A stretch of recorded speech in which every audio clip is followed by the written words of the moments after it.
Assalamualaikum warahmatullahi wabarakatuh. Perkenalkan, sebelumnya nama saya Bagas Setiawan dengan NPM 2311080150, kelas 3A.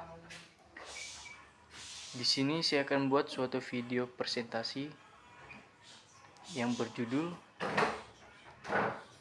Hakikat Peserta Didik dalam Pendidikan Islam. Dan di sini saya sudah membuat peta konsepnya juga, bisa dilihat di layar sini. Oke. Langsung saja kita ke pembahasannya.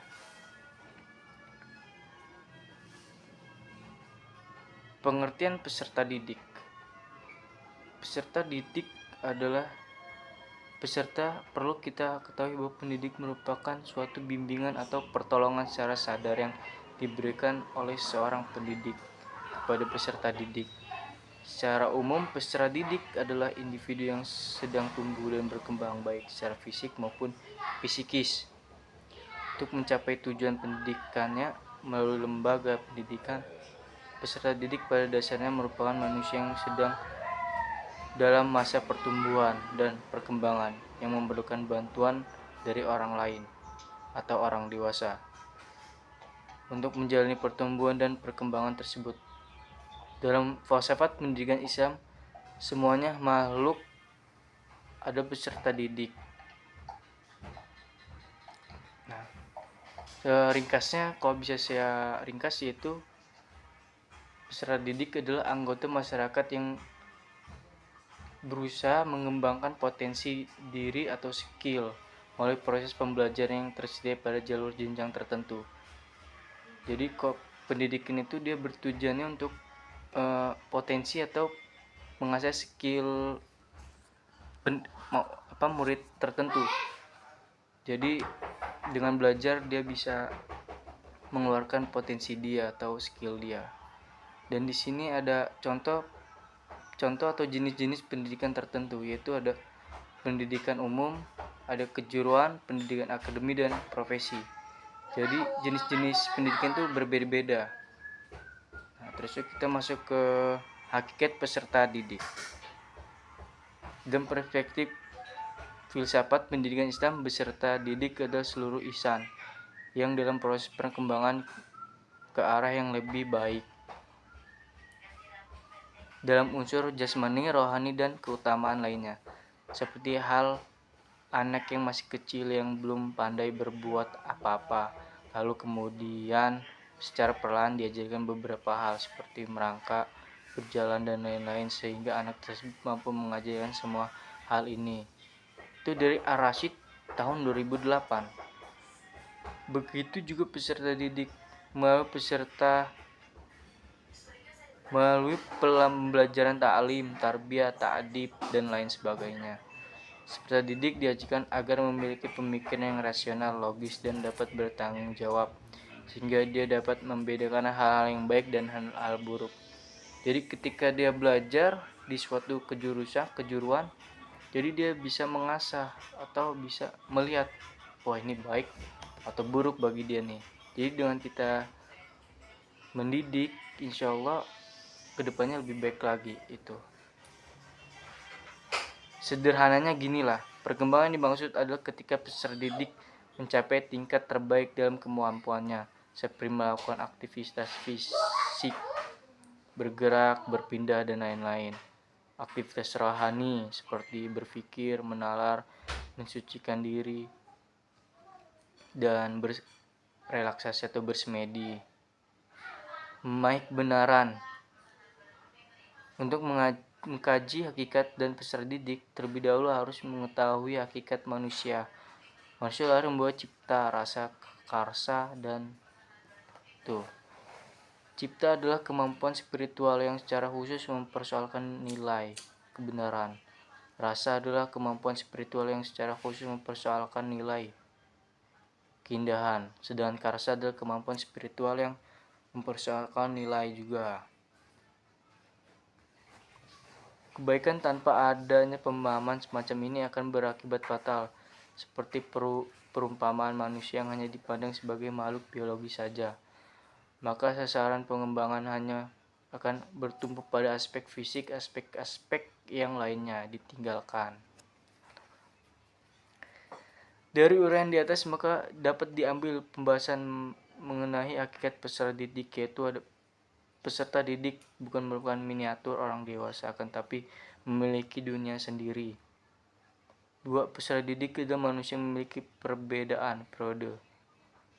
3. Peserta didik merupakan manusia yang memiliki kebutuhan, baik yang menyangkut kebutuhan rohani maupun jasmani, yang harus dipenuhi. Peserta didik adalah makhluk Allah yang memiliki perbedaan individu, baik yang disebabkan oleh faktor pembawaan maupun lingkungan di mana ia berada. Peserta didik merupakan resultan dari 2 unsur. Ini keempat. Unsur utama yakni jasmani dan rohani. Unsur jasmani memiliki daya fisik yang menghendaki latihan dan pembiasaan yang dilakukan melalui proses pendidikan. 5. Peserta didik merupakan manusia yang memiliki potensi fitrah yang dikembangkan oleh perkembangan secara dinamis. Dalam pandangan pendidikan Islam, peserta didik merupakan makhluk Allah Subhanahu wa taala yang punya fitrah berupa bakat, kehendak, perasaan dan pemikiran yang harus dikembangkan menjadi lebih sempurna. Dan dari penjelasan sebelumnya, peserta didik adalah subjek dan objek dalam pendidikan yang harus mendapatkan arahan atau bimbingan agar perkembangannya menjadi maksimal dan potensi yang ada di dalam dirinya dapat tersalurkan dengan baik. Ahadiyat tahun 2009. Berbicara tentang fitrah, Allah telah memberi seperangkat kemampuan. Langsung saja kita ke C aja. C itu ada pengertian peserta didik dalam pendidikan Islam. Dalam bahasa Indonesia ada 3 sebutan untuk pelajar, yaitu murid, anak didik. Murid, anak didik. Dan peserta didik, pertama sebutan murid bersifat umum, sama umumnya dengan sebutan anak didik. Dan peserta didik Islam murid kelihatannya khas pengaruh agama Islam. Di dalam Islam, istilah ini diperkenal oleh Sufi. Islam murid dalam tasawuf mengandung pengertian orang yang sedang belajar, menyucikan diri, dan sedang berjalan menuju Tuhan. Yang paling menonjol dalam istilah ini itu ialah kepatuhan murid kepada guru mursyidnya. Arti patuh di sini ialah tidak membantah sama sekali. Hubungan guru dengan murid adalah hubungan searah. Pengajaran berlangsung dari subjek ke objek. Dalam ilmu pendidikan, hal ini disebut dengan pengajaran berpuasan pada guru. Kedua sebutan anak didik mengandung pengertian guru menyayangi murid seperti anak sendiri.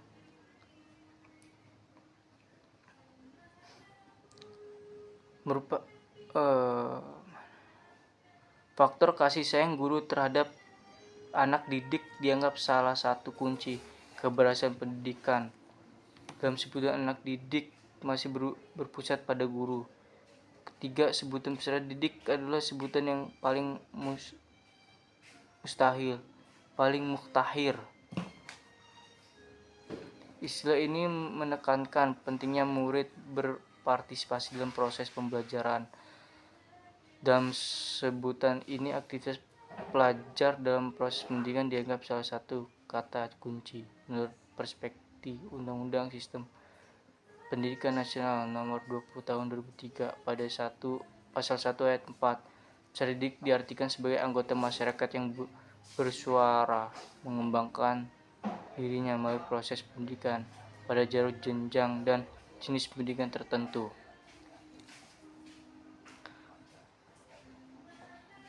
Baiklah, kita ke sesi D ya, yaitu kita membahas karakteristik dan sifat peserta didik. Berbicara mengenai karakteristik dan sifat khas atau ciri-ciri yang membedakan sesuatu dari yang lain. Sedangkan sifat itu kok bisa dibedakan adalah sesuatu yang melekat pada diri manusia sejak lahir. Jadi karakteristik itu bisa dibedakan, kan ada beberapa sih kok karakteristik tuh. Terus kalau misalnya sifat tuh dia udah bawaan dari lahir, seperti orangnya ya kalian tahu sendiri, sifat-sifat dari bawaan dari lahir. Karakteristik berasal dari lingkungan sosial. Hal ini menentukan pola aktivitas dalam meraih cita-cita. Ini 3 hal yang wajib dilihat dalam karakteristik, yaitu 1. Karakteristik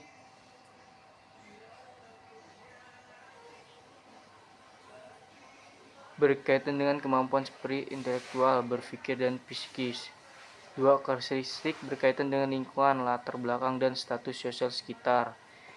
3. Karakteristik berkaitan dengan perbedaan kepribadian. Karakteristik peserta didik memiliki arti yang cukup penting dalam pembelajaran. Hal ini karena karakteristik berguna untuk para pendamping memilih atau menentukan cara-cara mendampingi yang sesuai dengan peserta didik dalam tujuan pembelajaran Islam.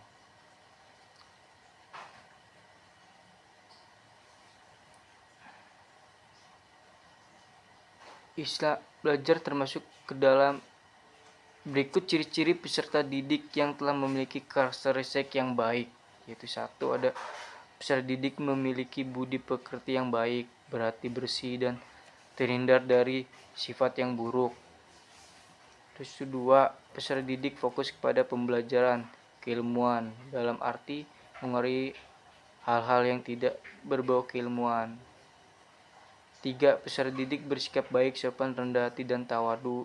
4. Peserta didik tidak mempelajari hal-hal yang berseberangan atau menyimpang. 5. Peserta didik mendahulukan pembelajaran yang aktif. 6. Peserta didik mempelajari suatu hal secara bertahap. 7. Peserta didik tidak berfokus pada suatu ilmu namun juga mempelajari ilmu lainnya. 8. Yang terakhir nih, peserta didik mengenal kelebihan dan kekurangan ilmu yang dia pelajari.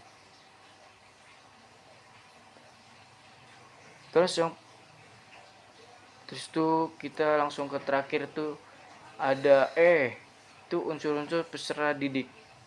Pada dasarnya seluruh peserta didik adalah anak yang aktif, namun perlu pendampingan guru atau tenaga ahli untuk mengisi pemikiran dengan informasi yang bermanfaat. Jadi dia butuh bimbingan juga. Peserta didik adalah manusia yang dinamis, yang selalu ingin tahu dan belajar.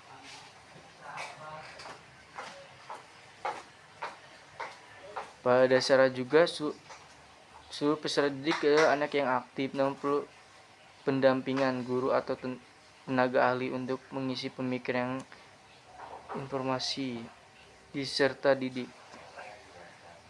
Peserta didik harus menuntut ilmu dengan menyebut nama Allah Subhanahu wa Ta'ala. Peserta didik yang beriman dan berilmu pengetahuannya akan dinaikkan derajatnya oleh Allah Subhanahu wa Ta'ala. Peserta didik dalam pandangan Islam diarahkan kepada tindakan yang aktif dalam belajar agama, ilmu jiwa, dan ilmu alam, serta tentang manusia itu sendiri. Semua itu sebagai bukti bahwa peserta didik harus aktif, dinamis, dan mengamalkan apa yang sudah dipelajarinya, serta menyebarluaskan dan sebagai secara formal melibatkan unsur sekolah dan sistem pendidikan Islam. Dan kesimpulan semua orang pada dasarnya adalah peserta didik, seperti dalam perspektif filsafat pendidikan Islam. Namun dalam arti yang sempit, peserta didik adalah seorang yang sedang dalam proses pembelajaran agar menuju ke arah yang lebih baik dan sempurna.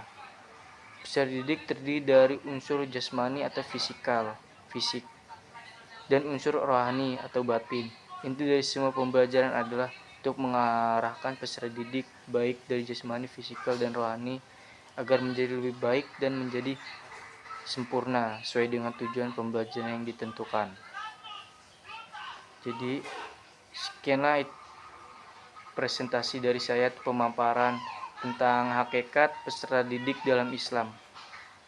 Saya akhiri, wabil taufik wal hidayah. Wassalamualaikum warahmatullahi wabarakatuh. Saya Bagas pamit undur diri.